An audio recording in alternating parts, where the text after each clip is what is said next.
ប់ជ្រុកខ្មែរស្គ្រីបពេលដងមិនជាបន្ទប់សម័យពីផ្ទះក្នុងបាមើងមេឃភ្លៀងធ្លាក់អារម្មណ៍ចំរុំឲ្យបាច់ឆ្ងាយណាស់ខ្ញុំនៅស្រុកខ្មែរនៅក្បែរមានមេតាបេតាសូពំពីនៅក្នុងផ្ទះសូបាត់ខ្ញុំអូនកុំភ្លេចមកណាខ្ញុំមិនណែនាំក្លិនខ្ញុំជាអូនខ្មែរមកបំពេញសុបិនភាសាគេទៅដែលក្រោយទៅតាមទូមានឧបសងខ្ញុំមិនប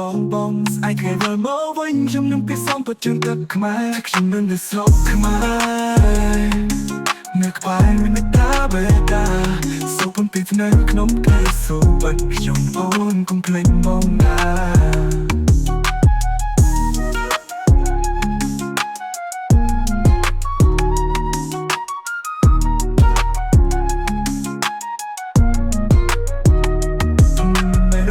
ខ្ញុំជាកូនខ្មែរ